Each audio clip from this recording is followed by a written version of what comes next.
17 ବର୍ଷର ନାବାଳିକା ଝିଅ କଇଁଙ୍କୁ ନେଇ ଚମ୍ପଟ ମାରିଲା ସେହି ଗ୍ରାମର ପବିତ୍ର ଦଳାଇ ବୟସ 24 ବର୍ଷ। ଏବେ ରାଜ୍ୟରେ ନାବାଳିକା ଝିଅକୁ ଅପହରଣ ଏବଂ ବଳାତ୍କାର ଭଳି ଅନେକ ଘଟଣା ଦେଖିବାକୁ ମିଳୁଛି। ଆମେ ଆପଣଙ୍କୁ ସେଭଳି ଏକ ଘଟଣା କହିବାକୁ ଯାଉଛୁ ଯାହାକି କୁଆଖିଆ ଥାନା ଅନ୍ତର୍ଗତ ରାଜେନ୍ଦ୍ରପୁର ଗ୍ରାମର ଏକ ଯୁବକ ଏକ ନାବାଳିକା ଝିଅକୁ ଅପହରଣ କରି କେଉଁଆଡ଼େ ନେଇଯାଇଛନ୍ତି।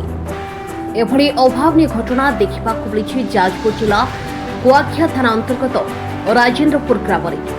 ସୂଚନା ଅନୁସାରେ ରାଜେନ୍ଦ୍ରପୁର ଗ୍ରାମର ଶରଦ ଦଳେଇଙ୍କ 17 ବର୍ଷର ନାବାଳିକା ଝିଅ ତପସ୍ୱିନୀ ଦଳେଇ ଏବଂ ସେହି ଗ୍ରାମର କୃପାସିନ୍ଧୁ ଦଳେଇଙ୍କ ପୁଅ ପବିତ୍ର ଦଳେଇ ବୟସ 24 ବର୍ଷ। ଉଭୟଙ୍କ ମଧ୍ୟରେ ପ୍ରେମ ସମ୍ପର୍କ ଥିଲା।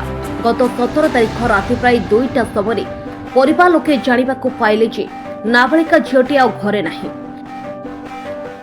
ରାତି ଅଧିଆ ଝିଅକୁ ବହୁ ଖୋଜାଖୋଜି କରି ବିଫଳ ହେବା ପରେ ଜାଣିବାକୁ ପାଇଲେ ଯେ ନାବାଳିକା ଝିଅ ତପସ୍ୱିନୀକୁ ସେହି ଗ୍ରାମର ପବିତ୍ର କେଉଁଆଡ଼େ ନେଇ ପଳାଇଛି।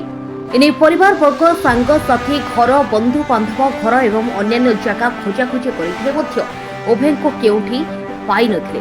ଯେହେତୁ ଝିଅଟି ନାବାଳିକା ଓ ତାର ଜୀବନ ପ୍ରତି ବିପଦ ଅଛି, ଏନେଇ ପରିବାର ବର୍ଗ 18 ତାରିଖ ଦିନ କୁଆଖିଆ ଥାନାରେ ଏକ ଲିଖିତ ଅଭିଯୋଗ କରିଥିଲେ। ଝିଅ ଆଜି 3 ଦିନ ହେଲା ଗଲାଣି ଉଠେଇ ନେଇଛନ୍ତି। ଆଉ ତା ନାଁ ତପସ୍ୱିନୀ ଦଳେଇ, ତାକୁ ଡାକୁ ଆମେ କଇଁ କଇଁ।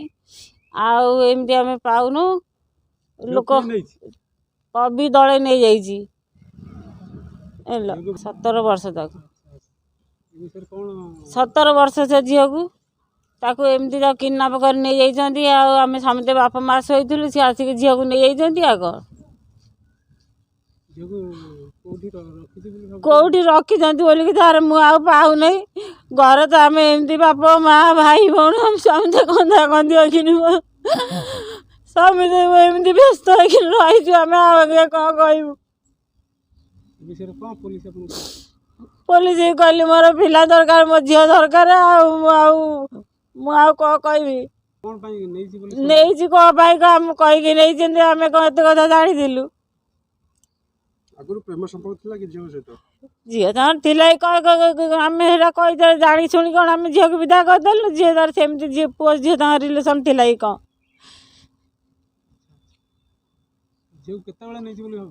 ରାତି 1ଟା କରି ଝିଅ ନେଇଛି।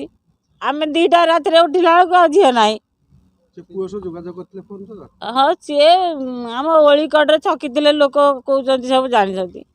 କହିଲେ ସେ ପିଲା ରାତି 1, 12ଟା 1 ପର୍ଯ୍ୟନ୍ତ ଚଲାବୁଲା କରୁଥିଲା। ଆଉ ଦେଖିଛନ୍ତି ଲୋକ। ଆମେ ତ ଖାଇ ପିଇକି ସବୁ ଶୋଇଲୁ। 2ଟା ରାତିରେ ଉଠିଲା ବେଳକୁ ଝିଅ ନାହିଁ। ଆଉ କ'ଣ ଅଛି? ନା ହେଉଛି କଇଁ ଦଳେଇ। ସେ ରବିବାର ରାତିରେ ଶୋଇଥିଲେ। ସେ ଗାଁରେ ଗୋଟେ ପୁଅକୁ ତାର କାଳେ କ'ଣ କଥାବାର୍ତ୍ତା ଭଲ ପାଇଥିଲେ କ'ଣ ଆମେ ଜାଣିନୁ।